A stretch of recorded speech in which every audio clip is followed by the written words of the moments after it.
Viral Podcast, espacio para la comunicación y divulgación de ciencia. ¡Comenzamos!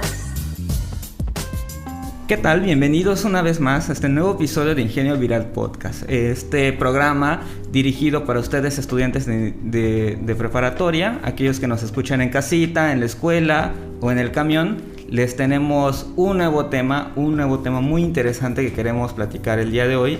Y para esto me acompaña también un gran invitado que es el doctor Omar Felipe Giraldo. El tema que vamos a platicar el día de hoy es un poco acerca de la ciencia socioambiental, que es un tema que para muchos, bueno, para mí en lo específico no conozco tanto. Y queremos hablar un poquito de esto, ¿no? Un poco cuáles son las implicaciones, de qué va el asunto. Y bueno, doctor, pues bienvenido. Muchas gracias por acompañarnos el día de hoy. Dani, muchas gracias por la invitación. Perfecto, doctor. Bueno, y ¿qué tal si comenzamos, antes de entrar lleno al tema, si pudiera platicarnos un poco de su perfil, un poco de lo que estudia, de lo que hace y cuáles pues estos campos de investigación donde usted desarrolla? Bueno, yo soy actualmente profesor de la Escuela Nacional de Estudios Superiores, la Unidad Mérida de la Universidad Nacional Autónoma de México. Estoy adscrito al Departamento de Humanidades y Sistemas Sociales. Y en esta ENES, para quienes todavía no conozcan, pues es una entidad nueva, muy importante, que está abriendo nuevas licenciaturas. Yo en lo particular participo en una que se llama Ciencias Ambientales.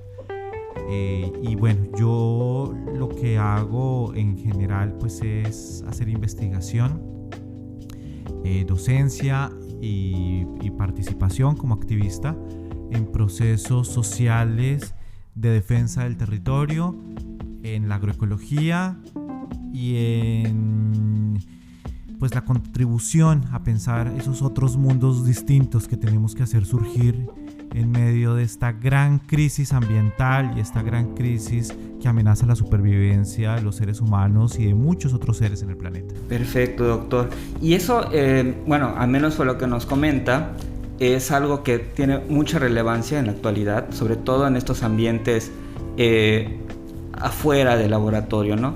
A veces como jóvenes o como estudiantes pensamos de que la ciencia únicamente se lleva en un laboratorio, en un lugar cerrado, haciendo experimentos con diferentes objetos. Sin embargo, existen pues diversas ramas de la ciencia, sobre todo las ambientales, como usted menciona, en donde se desarrolla pues también afuera, ¿no?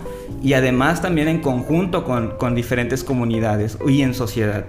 Y por respecto a esto, igual, si pudiera precisarnos un poco más a qué se refiere esta parte de ciencias ambientales y de su rama de trabajo, y cuál es la importancia que tiene en la actualidad. ¿Podríamos andar un poco más? Bueno, más allá de las ciencias ambientales, que es un campo muy amplio, yo me dedico en particular a un campo que se llama la ecología política. Y de una manera de pronto más amplia es esta perspectiva socioambiental. ¿Qué quiere decir esto? Quiere decir que partir de una pregunta, y la pregunta es ¿cómo habitamos la Tierra? ¿Cómo nosotros, seres humanos, estamos habitando este planeta? Y a partir de esta pregunta podemos indagar las raíces profundas de la crisis ambiental. Una crisis que no es una crisis de la naturaleza, no es una crisis de los procesos evolutivos, no es una crisis de las cadenas tróficas, no es una crisis de los procesos naturales, como podríamos pensarlo de una manera desligada a los seres humanos. Al contrario, es una crisis de la civilización. Es una crisis de los seres humanos, de la cultura. Es una crisis de esta sociedad capitalista, moderna, patriarcal, que ha construido un mundo que no entiende las condiciones que hacen posible la vida en la Tierra. Y en medio de esta vorágine de destrucción, el sistema busca permanentemente ampliar sus fronteras de expansión, de inversión y de absorber nuevos lugares que no habían estado regidos dentro de los ámbitos privados de la acumulación de capital, para insertarlos a las dinámicas del desarrollo capitalista.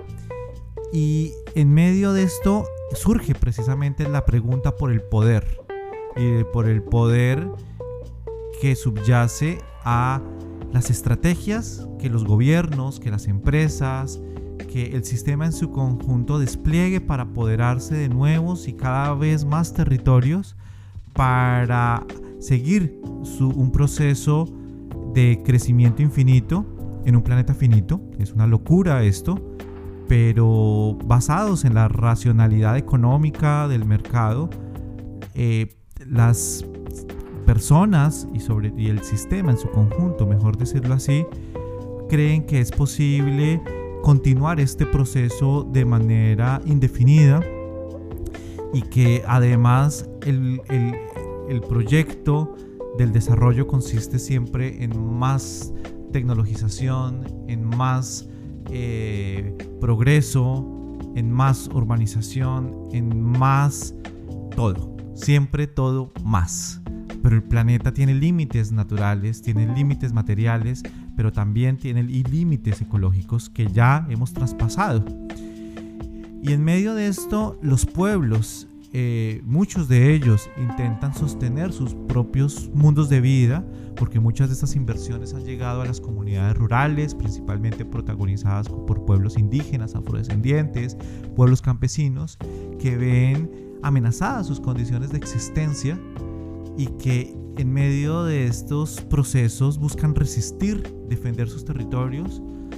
Por ejemplo, pensemos en los proyectos de infraestructura, pensemos en los proyectos de minería, pensemos en los proyectos hidroeléctricos, pensemos en los proyectos de hidrocarburos, recientemente los parques eólicos, los parques de energía solar, de los fotovoltaicos, etcétera. Diferentes tipos de proyectos que llegan a instalarse a los territorios, y esos territorios ven amenazadas las condiciones de existencia de los pueblos por procesos de despojos de agua, despojos literalmente de tierra, de erosión de los bosques, y la inserción de los pueblos a esta gran dinámica, pues que impide que las personas tengan condiciones autónomas para poder habitar sus territorios de vida y sus territorios de existencia. Y es en este contexto también en donde nosotros nos preocupamos por entender, acompañar esos procesos, pero también entender cuáles son todas estas estrategias que están desplegando los pueblos para resistir ante estos proyectos, pero también para reexistir. Y entonces han emergido conceptos muy interesantes, como el concepto del buen vivir, que se opone a este proyecto del desarrollo y que más bien plantea una vida buena, que sea una vida en armonía con la tierra que somos, una vida que incluya el conjunto de la comunidad ampliada de seres humanos y no humanos, y que entonces el concepto no es ni desarrollarnos ni progresar, sino armonizarnos con los ciclos, armonizarnos con los otros, crear comunidad y crear las condiciones de equidad para poder vivir bien. Y esto se hace a través de proyectos comunitarios, procesos locales y procesos que van en contravía de este tren del progreso económico capitalista. Sí, es bastante interesante, como usted bien menciona, que a veces por pensar que estamos como que en una ciudad o estamos en un contexto, damos las cosas por sentadas, ¿no? El hecho de pensar de que, bueno, para mí y en mi lugar todo cómodo, con las comodidades que esto ofrece, a veces no nos podemos a pensar que viene desde una parte más rural, desde una parte, como usted bien menciona, de recursos finitos, y que muchas veces terminan atacando, no sé si atacar sea la palabra adecuada, pero sí terminan interviniendo en espacios que son de comunidades o de pueblos que, si bien poseen los recursos, a veces no siempre o siempre terminan siendo estos megaproyectos y terminan interviniendo en la vida de estas comunidades y terminan afectándolos de manera directa, y que al final terminan afectándonos a todos, porque estos recursos pues ya no van a seguir. El problema es que la forma de vivir de las ciudades y de este sistema basado siempre pues en más modernización depende de la destrucción de territorios periféricos, y esto ocurre a escala global. Entonces pues nosotros, sin quererlo y sin saberlo, usamos celulares, usamos tablets, usamos laptops, usamos vehículos, y sin quererlo y sin saberlo, además, terminamos siendo cómplices de las guerras de coltán en el Congo, terminamos siendo cómplices de la megaminería a cielo abierto, terminamos siendo cómplices de un montón de procesos que no podemos ver, que no sabemos, que no podemos imaginar o hacernos una representación de lo que acciones insignificantes significan en el conjunto de la tierra que somos. Y esto tiene que ver con porque esta civilización gigante, descomunal, monstruosa, ha terminado por hacer procesos tan descomunales en términos de la globalización, de que lo que se produce en un lugar genera efectos en otro, de una manera que ni siquiera podemos ver. ¿Quién es el culpable del cambio climático? Bueno, podemos decir, el culpable del cambio climático, uno, es el sistema económico capitalista, pero tiene responsabilidades específicas. 40 empresas son las que generan el mayor impacto sobre cambio climático global con efecto antropogénico, o sea, producido por los seres humanos. Entonces hay responsabilidades, pero son responsabilidades que son invisibles, porque cuando una empresa contamina un río, entonces pues es directo, ¿no? Se puede ver que está lanzando los efluentes de su actividad productiva al río, y se puede ver la contaminación del río. Pero en el cambio climático no funciona así, porque hay una cuestión que nos interesa estudiar, que es la injusticia ambiental, y es que los pueblos que menos tienen responsabilidad en los efectos, por ejemplo, del cambio climático, son los que al mismo tiempo tienen las mayores consecuencias, y eso nosotros lo llamamos una injusticia ambiental. Y por el contrario, quienes más tienen pues responsabilidad, países, naciones, corporaciones, son quienes menos se responsabilizan de los problemas causados por el mismo sistema. Entonces, ante toda esta locura, precisamente tenemos que hacer una transformación de la civilización. Estamos realmente en un problema de agudo peligro. El panel intergubernamental de expertos sobre cambio climático nos dice que si no cambiamos, si no disminuimos hasta el 2025, desde el 2025 empezamos a disminuir las emisiones de CO2, el planeta en el 2050 podría llegar a ser inhabitable.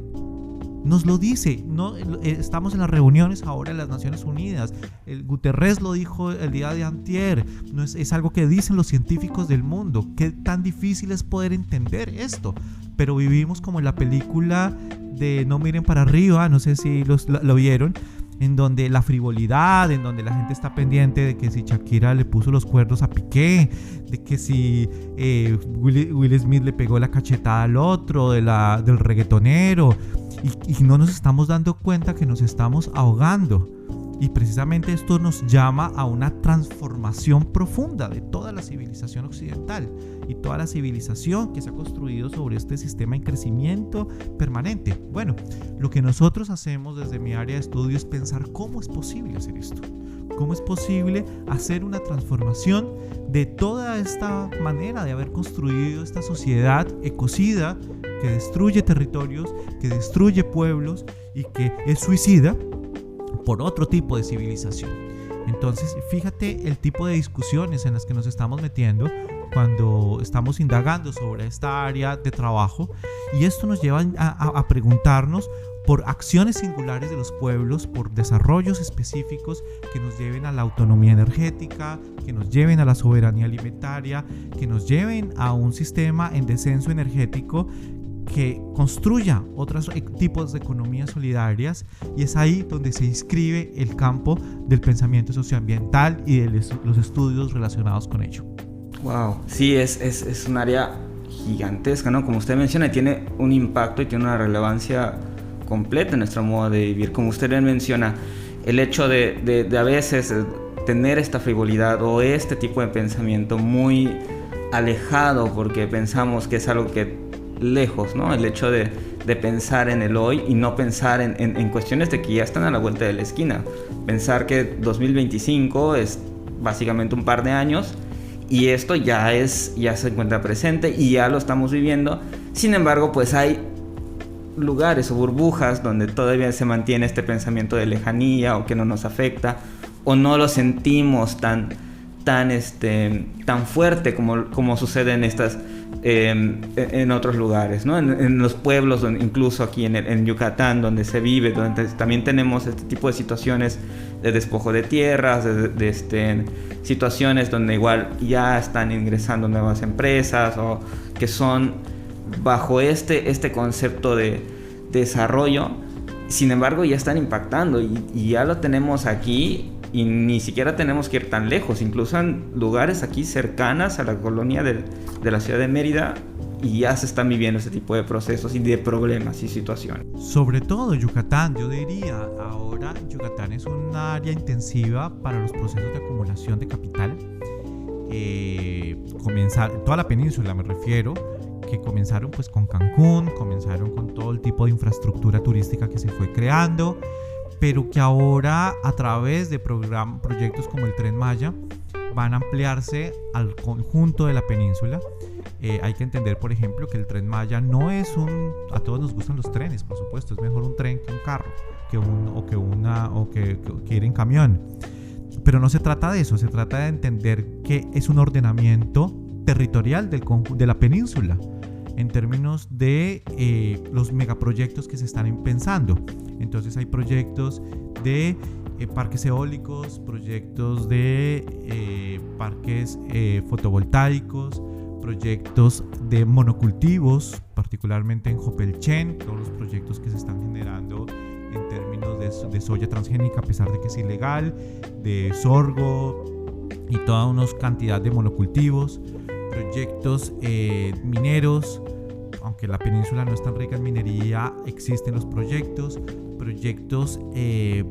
de inmobiliarios, y realmente este proyecto lo que implica es articularse con el corredor transísmico, pero además articular pues a través de los puertos toda una exportación hacia pues la costa este de Estados Unidos.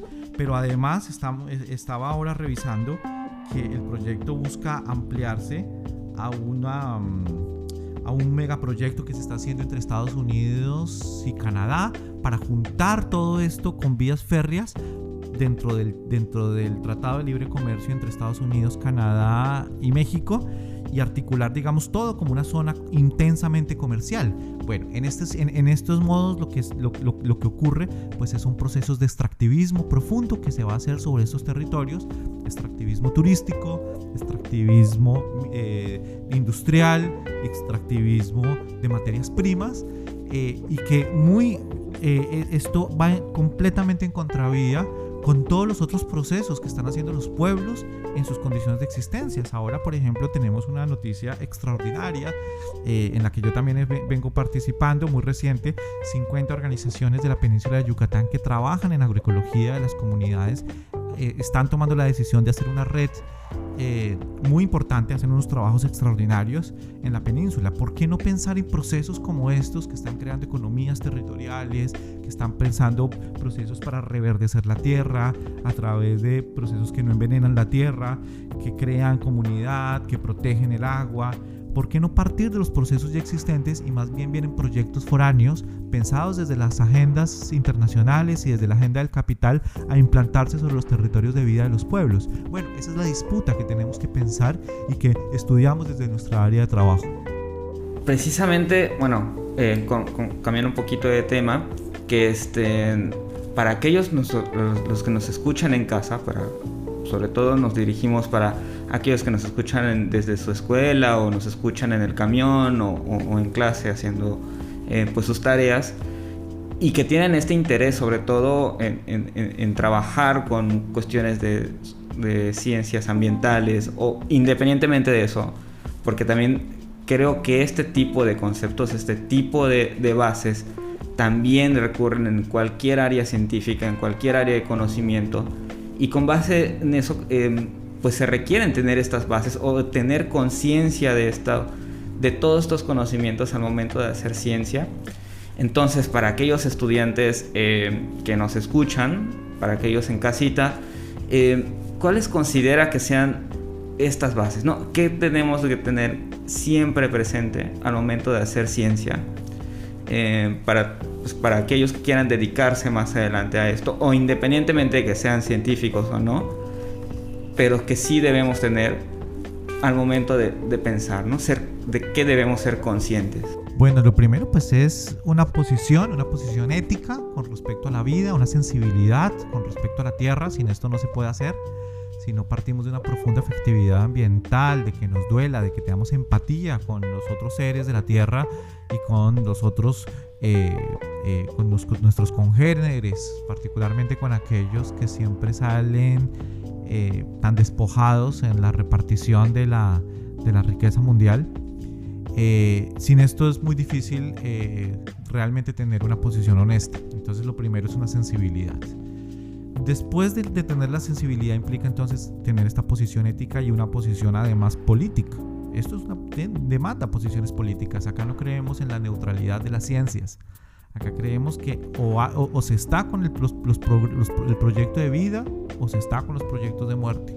No hay una posición intermedia. No hay un proceso en donde pues, sí puedes estar en la mitad, pero al final no. O estás con la vida o no lo estás. Entonces ese sería lo primero.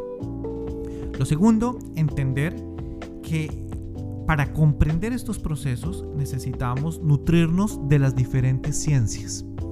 No existe una disciplina específica que nos permita entender esto de una manera reducida. Necesitamos la integralidad del conjunto del conocimiento. Entonces necesitamos entender de ciencias naturales, necesitamos entender de ecología, necesitamos entender de cosas tecnológicas, necesitamos entender de sociedad, necesitamos entender de sociología, de antropología. Y entonces en realidad para comprender esto como un campo de conocimiento necesitamos la integralidad de los conocimientos. ¿Qué es lo que suele ocurrir? Las ciencias naturales se encargan de estudiar los ecosistemas sin seres humanos. Y las áreas sociales, como la sociología, la antropología y otras, se encargan de entender a los seres humanos sin la naturaleza. Nosotros lo que estamos haciendo en este campo es entender que no puede haber una comprensión de lo uno sin la comprensión de lo otro. Y que esto implica nutrirnos de una gran cantidad de formas de saber, de un saber transdisciplinario, que nos permita encontrar estas otras maneras de comprender muchísimo más holísticamente, muchísimo más integral, de manera más integral los problemas ambientales que hoy tenemos, que no son problemas ambientales entendidos como problemas que se solucionan con medio ambiente sano, sino que es un asunto de supervivencia, literalmente. O sea, ese es el problema en el que estamos, es el problema del siglo XXI. O sea, estamos hablando de que probablemente en algunos pocos años donde no cambiemos, nosotros mismos, nuestros hijos o nuestros nietos no podrán contar el cuento. Así de grave es el problema en el que estamos. Y esto pues demanda transformaciones profundas, implica formas de pensar diferente, implica también empezar a dudar del optimismo tecnológico. Cuando nosotros pensamos que las soluciones a estos problemas se van a solucionar con más ciencia y con más tecnología, estamos de alguna manera tratando de solucionar los problemas con la misma lógica que nos llevaron a esos problemas.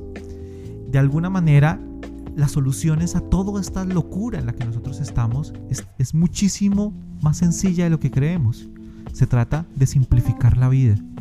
Se trata de hacerla más pausada. Significa de irnos adecuándonos a los ciclos con otro tipo de vida. Es lo que nos están llamando es un cambio en la forma de vivir. Y esto es realmente algo que no se expone en las discusiones internacionales, porque piensan que los carros eléctricos, que piensan que la ingeniería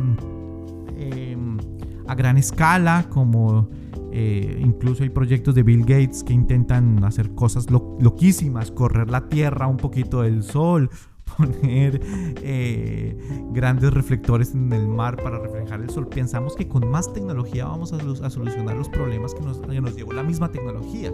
Y de lo que se trata es volver a tener una vida mucho más sencilla, unos buenos vivires, con más tiempo, con más posibilidades de compartir con quienes queremos, y eso implica salirnos de las lógicas del consumo, simplificar. Y esto ya no es un asunto de ciencias, esto ya es un asunto que nos compete a todas las personas, y entonces que nos llama también a pensar, a repensar y a actuar para que pues este tren que amenaza la supervivencia no sea una realidad, sino que podamos darle la vuelta y empezar a crear otros mundos más bellos, y otros mundos más verdes, y otros mundos más equitativos, y otros mundos con más sentidos y más profundos. Y yo creo que necesitamos todos y todas entrar en este gran proyecto de la civilización, y que esto implica también disputar estructuras de poder, porque nos venden falsas soluciones, y esas falsas soluciones pues hacen que nos metamos en más problemas las soluciones que crean más problemas de las que teníamos antes, y que nos están llevando a esta locura infernal en la que estamos metidos en este momento. Sí, y como bien menciona, ¿no? Yo creo que, bueno, complementando un poquito a lo que usted nos está comentando, es también hacerse responsable, ¿no? Del saber que esta situación nosotros también formamos parte, de tomar acción, como bien menciona, y pues a partir de eso empezar ya, no se puede atrasar más, eso se tiene que hacer ahora, se tiene que hacer ya. Y bueno, pues ya para finalizar, también quisiera preguntarles si para aquellos que nos escuchan, cómo podemos acercarnos más a este tema, dónde tenemos que investigar, qué buscamos. Al final cada quien es responsable igual de hacer la búsqueda y de acercarse, pero de estos temas, sobre todo los que trabajan en la ENES y en la UNAM, ¿cómo podríamos? ¿Hay algún contacto? Bueno, la información está disponible, ustedes pues pueden darse cuenta, o más bien es cómo discriminamos la información que hay. Pero si yo aprovecho entonces el espacio, quisiera pues remitirlos a un libro que yo escribí que se llama Afectividad Ambiental, Sensibilidad, Empatía, Estéticas del Habitar. Es un libro que trata muchos de estos temas y que ustedes pueden descargar libremente desde el internet. Ponen ahí en Google Afectividad Ambiental y sería probablemente una puerta para pensar estos temas de una manera pues parecida como lo estamos hablando acá. Y próximamente,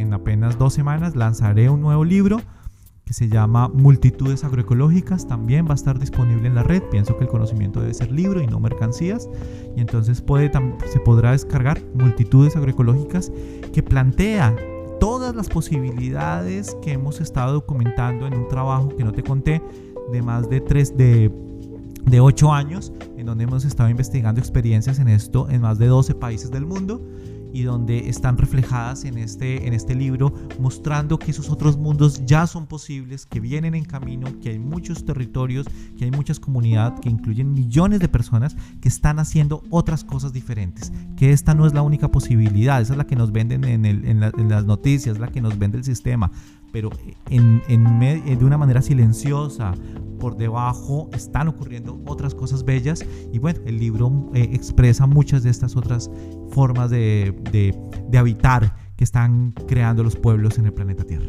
Maravilloso, doctor. Siempre es grato escuchar este tipo de experiencias que se están llevando a cabo, y que también aquellos que nos escuchan en casa, probablemente nos escuchen en algún municipio o en el interior del estado, también pues valorar el estilo de vida que llevan. A veces uno piensa que por estar en una ciudad o por tener ciertos determinadas cosas materiales estamos progresando o estamos mejor.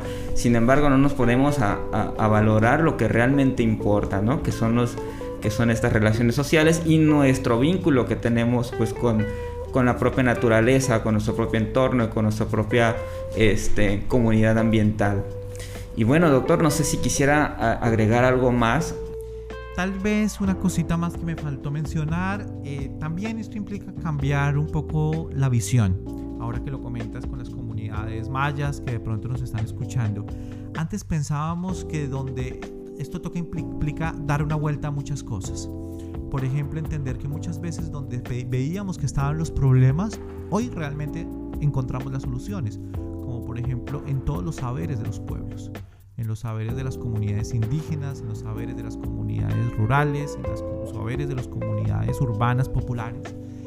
Son saberes que son fundamentales. Necesitamos hacer rehacer este sistema que sea intensivo en saberes, más flexible en tecnologías, pero estos saberes son saberes acoplados culturalmente a cada territorio, a cada localidad, y que sin esto va a ser muy difícil emprender un camino si no sabemos los problemas. Entonces implica entender esto, implica entender que también donde veíamos que se necesitaban, que ahí estaban los estudiantes, hoy están nuestros maestros. Implica entender que antes el problema lo veíamos como una falta de desarrollo. Hoy tenemos que pensar que los problemas están en el exceso de desarrollo. Implica cambiar casi todas las cosas que nos habían vendido como ciertas para poder empezar a cambiar un poco la mirada y darnos cuenta de que esos otros mundos están a nuestro lado y que desde ahí esa riqueza, en México tiene una riqueza impresionante, biocultural, para construir estos otros mundos tan importantes que necesitamos hacer emerger. Perfecto, doctor. Y bueno, pues con esto ya estamos concluyendo el programa de Ingenio Viral. Nuevamente les agradecemos que nos hayan acompañado en esta emisión. Recuerden seguirnos en nuestras redes sociales. Estamos en YouTube y estamos también en Spotify como Ingenio Viral, Ingenio con doble N.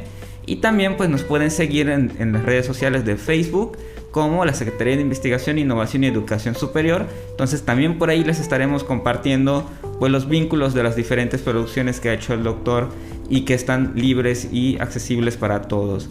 Nuevamente, doctor, muchísimas gracias, un gusto haberlo tenido el día de hoy. Y bueno, pues nos esperamos en la próxima emisión de su programa Ingenio Viral. Esto fue Ingenio Viral. Te esperamos en nuestro próximo episodio.